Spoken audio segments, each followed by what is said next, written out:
So we are back, Heather and I, Andrew. I'll the royal we. We are back for another episode. This is episode number 7 with Happy Hour with Heather and guest. And today we are going to talk about the music of the band Palehorse, Palerider. This was a suggestion from Heather, so I will let you take it away if you want to give any insight into the band or why you picked them. Palehorse Palerider is out of Colorado, and I'm not even really sure how I first came to hear their music. That I don't remember, but they're in the category that is described as doom gaze, and that's probably my favorite genre is doom gaze. So I thought it would be really fun to listen to their music and, firmly talk about doom gaze, because I think it's a genre that a lot of people probably aren't that familiar with. And how is it different than doom? And then there's, the subgenre of doom gaze, which is a little bit different than just straight doom. So I thought that would be kind of fun to talk about too. Cool. Well, before we jump into it, for the lay person like myself, what are some attributes of doom gaze that would separate it from doom itself? If you're familiar with shoegaze or post rock, where it kind of has, it's the doom, it has the heaviness of doom and the repetitiveness of doom, and then it has ethereal vocals, which gives it a gazy quality to it. So it's like the mixture of shoegaze and doom together, which then we call that doom gaze. And Palehorse Palerider is, to me, the perfect example of what doom gaze is. Cool. Well, I didn't mean to put you on the spot there, but I just figured going into it, people who weren't familiar with the genre could get a bit of a history lesson. But know that going into this, Palehorse Palerider is an excellent example of doom gaze, and we're going to listen to a few of their albums. I believe we decided, I think, to go with all the songs off of 2 albums, Burial Songs and Fire Gone Out Hexon. Yes. So there will be playlists. I recommend that if you haven't heard these songs before, you go to the playlists on YouTube that Heather has put together, curated to make it sound more sophisticated. Heather has curated these playlists. So we're going to start out with their album, I believe, Burial Songs. Does that comes before in the chronology? So Burial Song that it came out in 2017. Okay. And this is their debut, and I can't believe this is a debut album. It's so good. It's an excellent album. The first song on it is called Sundowning, and like I said, if I were to try to explain to someone what doom gaze is, I would say go listen to Palehorse Palerider, because to me they're the perfect example of what doom gaze is. This song, I thought it has a lot of layers to the song. It's dreamy, I feel like when I listen to this song, I'm inside of a dream. Cool. Yeah, no, I definitely agree with you. I am sort of a novice when it comes to doom gaze, but this was a great place to start. with kind of, you gave me this sort of like the perfect example. Like if you're going to get into the music, this is a great benchmark to have. And as you had mentioned, Sundowning is the lead track off of Burial Songs. And what I wrote was rhythmic drumming with ethereal sound. That's how it begins. And ethereal, you mentioned that was a quality of the vocals. So, and then I wrote doomgaze in quotations. And I said, starts to take a journey, becomes a slow arpeggio and a slow build crescendo. About 2 minutes, 30 seconds, we're into the crux of things, layered with guitar sounds.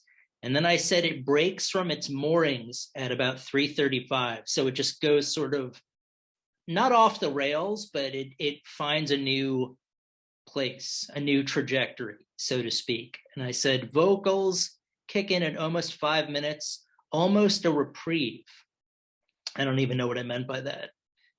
Perfect balance, slightly more than underwhelming. I wrote, it's just whelming. It's not overwhelming, it's not underwhelming, it's just whelming, which I guess is a good thing. I said very nuanced with power in its subtle tones. In 8 minutes, it goes from minor to major sound while providing a glimmer of hope. Geez, I feel like I need to kick my own ass here. And then I said returns to minor. So I guess that was something I had noticed, is that the song has really sort of a sad qualities to it that become happy and then go sad again. Yeah, and you picked up on the layers, how it's layered, and you picked up on the ethereal quality of the sound, which is, to me, that's a really important part of their sound. Good. Well, I'm glad to know that I'm on the right track. But no, that was an excellent jam. I hope you can't hear that someone is vacuuming out in the hallway. No, I cannot hear that. Good. All right. So next was, oh, you know what? I looked up how to pronounce this one. It's Tamam Should. Okay. So yeah, this is my favorite song. This is like not only my favorite song on this album, this is my favorite song, period. I love this song. The frequency, and Doom has a frequency to it, and the frequency of the sound, it instantly makes me feel better. It's just like my body just meshes with the frequency of this. It's like a meditation. I have incredible respect for the beauty of this music, and also the skill of the musician, the musicianship and the skill of these musicians. It really shines. Absolutely. Yeah, once you and I talked briefly when we were coming up with the songs to listen to, and you had mentioned that Tamam Should was one of your favorite songs. So I knew going into it that I needed to, really pay attention. But I think I wrote begins similarly with Sundowning, so simple notes on a journey. And then I wrote the drums kick in, sort of a doomgazy, cascading waters with a tease of electricity. I feel like I'm channeling John Keats here. Hold on, I just lost my notes. 15 minutes, chorus. I wish I'd given myself more context. And then I said sort of a Depeche Mode or Cure progressive coda at the end. So I guess that was the first time I sort of picked up that they're kind of like the doomgaze equivalent to some of the 80s, music I was remembering, like Depeche Mode or The Cure or something along those lines. Yeah, I'd love to know if Depeche Mode is one of their, one of the bands that they like and that they listen to. I don't know. I mean, I'm going to assume that it is, just because the sound is reminiscent, or at least it sounds like an influence, but who knows? Yeah. Maybe not. But next up, we had Into the Abyss, which I said there's a different feel to the start of the song. And then I wrote another doom gaze aspect, question mark. And then I said it had a Duran Duran feel to the vocals, sort of like their song Ordinary World. So again, I don't know if that was a direct influence. And then I said the song kicks into second gear and the bass makes itself present. And then I just wrote chorus. Oh, and so then there was like a Something in the Way by Nirvana type play between the two tones of the song. Like the song would have, two chords that it would go back to as like bookends. So I felt like that was, and then I said a song breakdown, subtle, like a ray of sunshine with a drum breakdown. So if you're out there, Palehorse, Palerider, and you want to pull any of these quotes, feel free. We've got subtle ray of sunshine with a drum breakdown. I mean, that might look good as a pull quote somewhere. Yeah, I like that. I like the ray of sunshine. Into the Abyss. I feel like if you need an answer to any question, you just put this music on and then you ponder. And I think the universe will answer your question for you. I love the ethereal vocals. I also love how towards the end of the song, how the note on the guitar is just held, and then it fades out. So, like listening to these songs, it's like you're going on a journey. It kind of takes you through a journey, from beginning to end. And you just, and it's like some music you have to really work at listening to and appreciating, but these songs, I think you can just like kick back and relax, and it'll take you on the journey, and there's no work that you have to put into it yourself. Yeah, well, the music is very accessible. I think there's a lot of bands where you have, like you said, you sort of have to do the heavy lifting. But the other thing that was interesting is what you had just said reminded me of the scene in Almost Famous, where the lead character's sister leaves him her record collection. And she says, if you listen to The Who's Tommy with a candle on, you'll see your future. So I feel like if you listen to Palehorse, Palerider, the universe will answer your questions. So when we're done, I may have to throw in some Palehorse, Palerider and ask the tough questions, but we'll yes.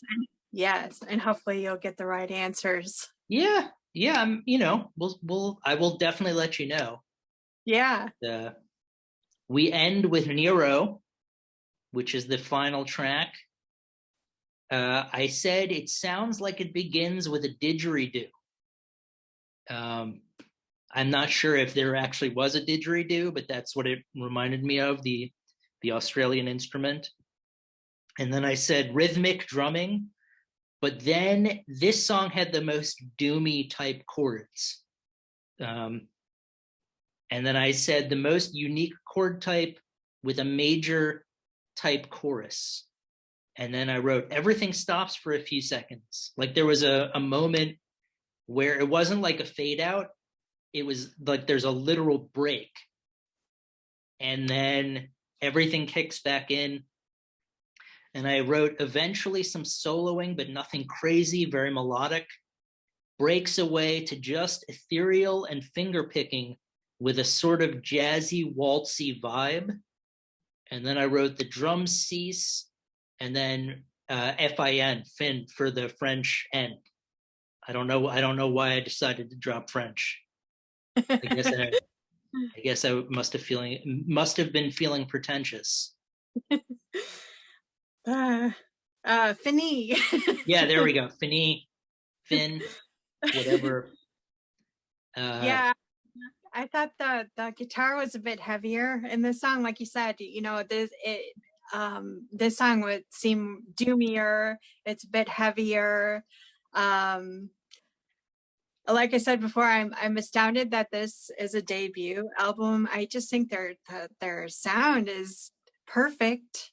The quality of it is incredible. The music is hypnotic. Me describing this music, or us describing this music, doesn't do it any justice at all. So I encourage you definitely to go and listen to it, because us describing it is just not good enough for how good this music is. I mean, I would just like to say, I'm using things like ethereal and finger picking with a jazzy, waltzy vibe. I mean, if that's not accurate, no, I'm just kidding. I agree totally with Heather. The music, we can only hope to describe the way the music sounds, using accurate details and whatnot.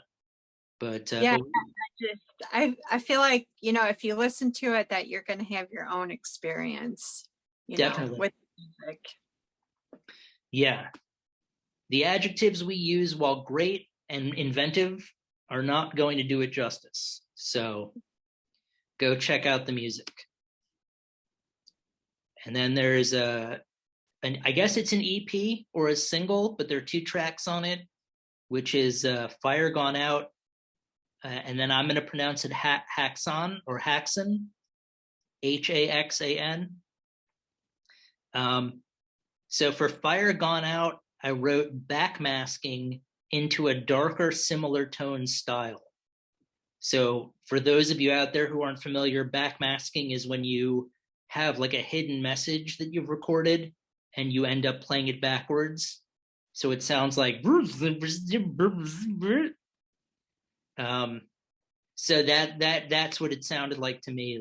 But I don't know if it was actual backmasking. And then I wrote, this song had a darker theme with a major chorus. And then I said it broke away with distortion and it ends with quotations. I didn't know what they had sampled those from, but I felt like this was certainly in their catalog, but this was a unique song. This was not like the other songs we'd listened to so far.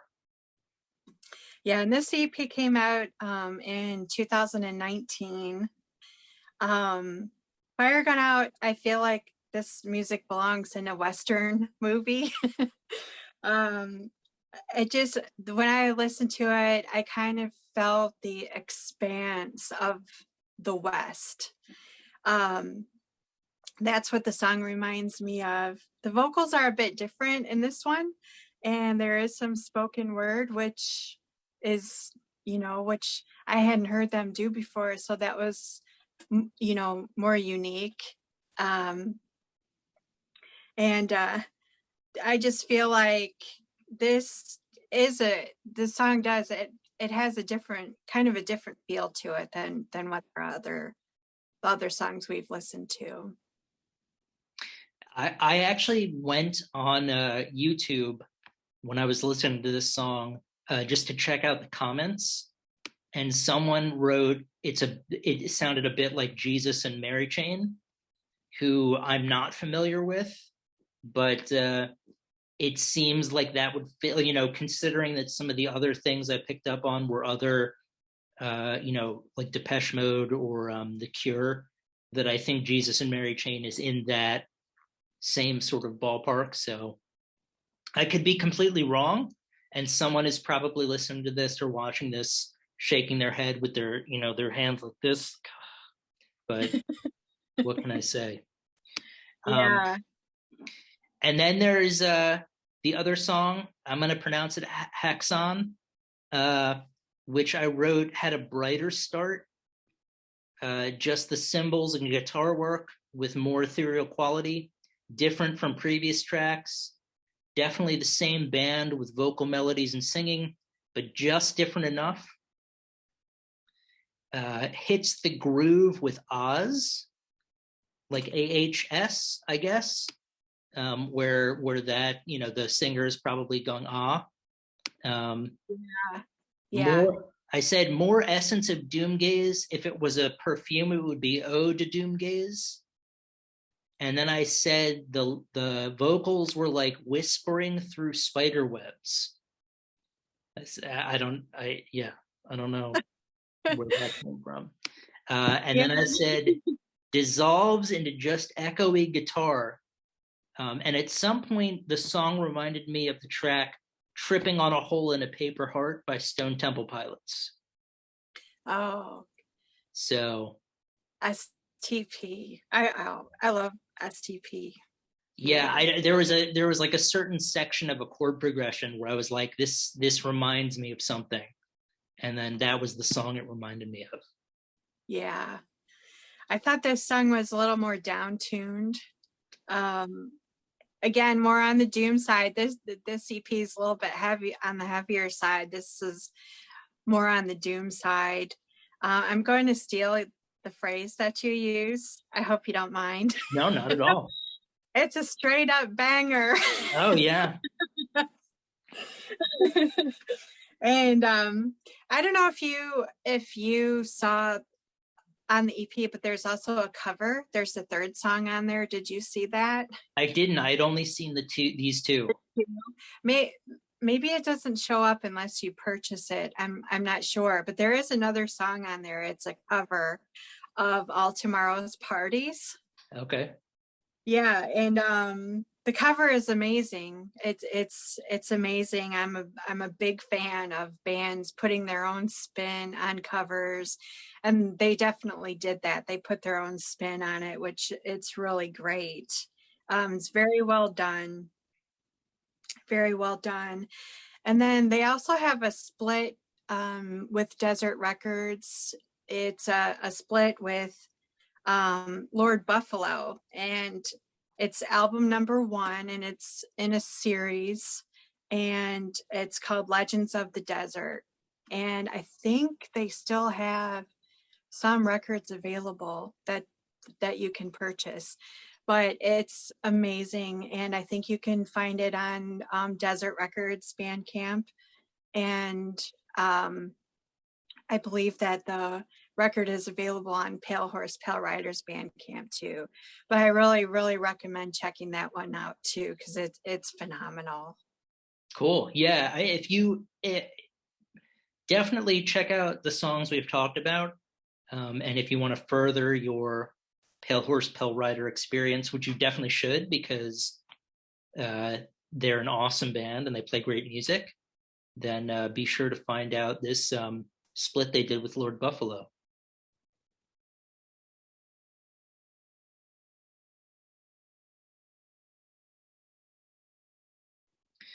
So that'll take us, I guess, to part 2. We had discussed shirts we had gotten from bands and the sort of the context behind that. Would you like to go first or second? Yeah, you go ahead. I'd like to see yours first. Okay, so first, I had talked about sending an email to audition for this band a couple of years ago, but I do have a Troll shirt that I had wanted to show. So this is probably like 5 years old, this shirt. And then I'm wearing a shirt that you got me, Heather, to replace the one that I had purchased the night I went to go see So the 2 shirts I have Lo-Pan, which is what I'm wearing, Subtle, and they played in Washington, D.C. in 2018 with ASG. So this is the other shirt that I have. So my friend Patrick and I went to go see ASG and Lo-Pan play at DC. This was June 28th, I think. June 20. It was an evening, Friday night, I think, June 28th. And we went to go see the show. It was a great show.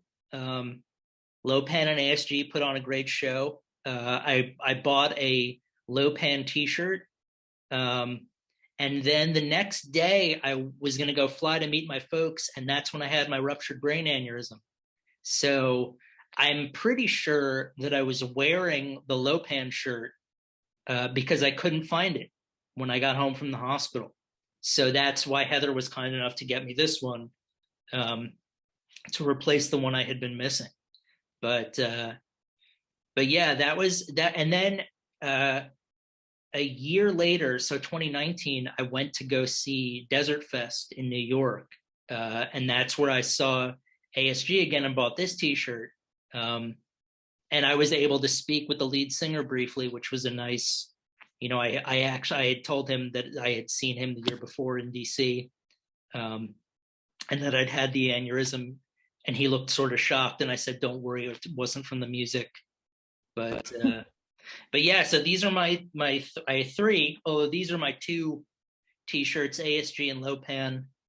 They obviously are really important to me because they remind me of how I was able to slide through and make it to participate in all this stuff.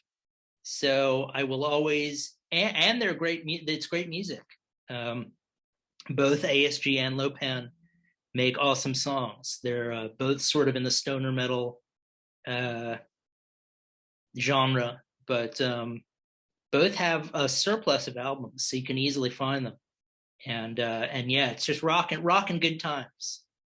So those are my, and I was wearing this t-shirt the other day, and I was FaceTiming with my father, and he was asking me about it, so I got to sort of go into how it was a gift from Heather to replace the one that I was missing, which we couldn't. I think you were looking for it. You were looking for that design based on what I had remembered it looked like, but it wasn't available. I went on an internet deep dive. I could not find a single Lo-Pan. Well, I did find one. I found one. It was an eBay auction, and it was a person. It was a lot, actually. They were selling a lot of like 5 t-shirts, and I really considered. I really considered buying that, but I could not find a single Lo-Pan concert t-shirt. Because I thought, I'll just search. I looked on Etsy, I looked on eBay, I searched on Google, could not find a single Lo-Pan concert t-shirt. So I'm like, okay. Yeah, I mean, I love this one, so I'm really glad that this was the one you settled on. And yeah, I mean, it's it's just one of those things. But yeah. I finally ended up going to their Bandcamp page and picking up the t-shirt that they had with the release of their album. So they had this t-shirt to go along with the record that they have on their Bandcamp page. But I even wrote Lo-Pan. Yeah. I even sent them an email. It said, if you have any concert t-shirts, I'll buy them from you. They never got back to me. They probably thought I was some crazy lady, but they never got back to me. So I wanted to try to replace the one that you actually had, but I couldn't find it. It's all good. This one is, I like this one more. This one has more sentimental value. And it's a cooler design. The other one was much more of a simple design, I think. I don't even remember what it looked like now, but yeah, no, I like this one, and I like the ASG one. I wear them both all the time, and I'm glad to be representing those bands. So that's my story, and I'm sticking with it. And I'm truly grateful that you're here with us. Yes, me too. Yeah. Well, mine is, my shirt is from Monolord. Saw them in Chicago at the Empty Bottle, which is a small venue. And this is before they blew up, now they're huge. And it was kind of fun to see them, when they weren't so famous. But I I got a t-shirt, and I had their singer and their guitar player signed it for me. So I have not worn this. I've just kept it in a bin.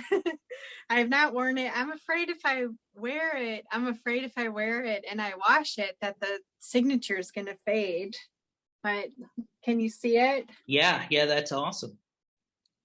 Yeah, so this is my t-shirt. So I don't know if I should wear it or not. I would say not. I would just say, it's a great memento. I don't think you have to worry so much about it. Or if you're going to wear it, just don't wash it. Yeah, that's true. Yeah, that's true. But it was really fun to see them.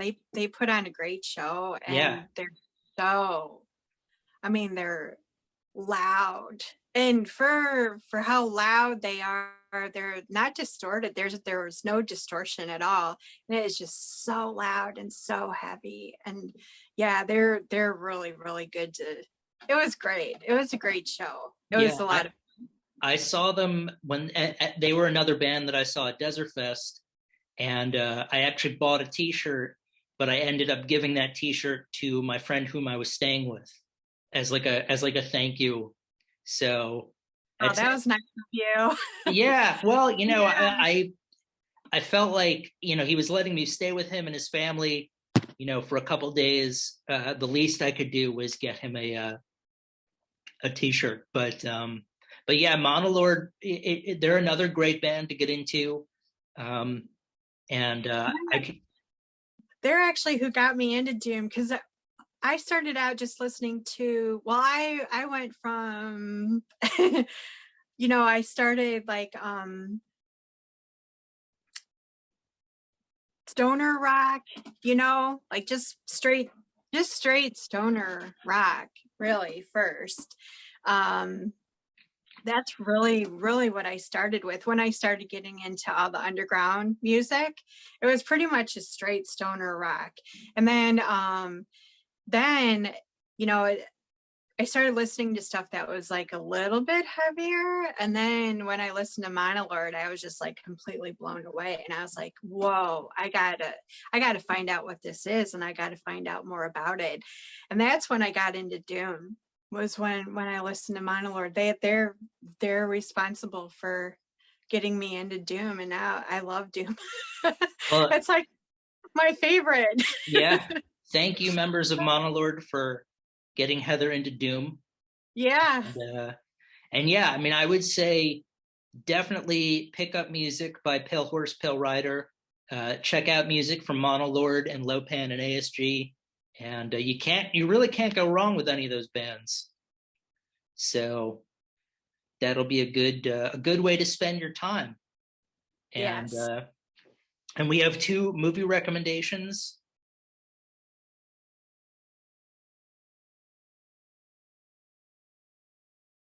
To end our episode. You had selected the fourth, is it called The Fourth Kind? Yeah, The Fourth Kind. And if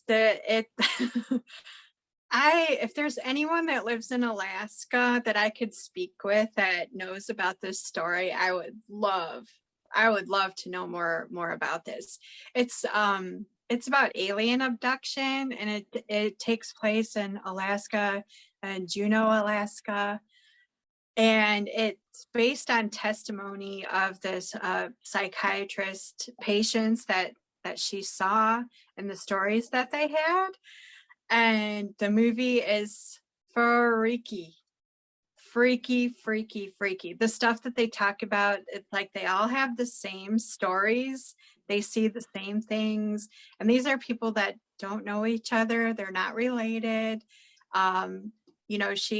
She started putting all the pieces together, and it's just a crazy story. Crazy. And it will freak you out. Cool. So if you're looking for a freaky alien abduction film, The Fourth Kind, that's what it's called. If you're from Juneau, Alaska, or you're familiar with the reality behind the story, you can email us at happyhourhg@gmail.com and let Heather know. But yeah, I think I'm gonna pronounce it. Mila Jovovich, I think, is in it from the Fifth Element and Dazed and Confused and a couple of other films. Yeah, yeah, yeah. She's great, and she plays the psychiatrist. She's great in it.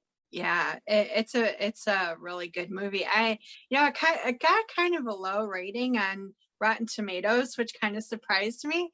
But then when I looked it up on Google, it said 85% of the people that watched it liked it. So, take that for what it's worth. Yeah, well, it seems like it would just be a fun movie just to stream on Netflix or Amazon or something and stay in Yeah. one night. But yeah, no, I will definitely have to check it out. And the movie I was going to suggest was a film called Tigerland, which was directed by Joel Schumacher. I think in the year 2000. This was the film that brought Colin Farrell to the mainstream. This was like the film that broke him. It takes place in the early 1970s. It's about basic training Army recruits that are about to go to Vietnam. And Colin Farrell's character has the knack for getting people out of the Army. So he's sort of like a thorn in the Army's side. But it's a really good movie. It's one of those movies where I think you hear Joel Schumacher and a lot of people think about some of the films he's made, like, Batman and Robin and not Chariots of Fire, St. Elmo's Fire. And so, some of the movies where you're like, okay, so he does kind of like a schlocky, campy type stuff.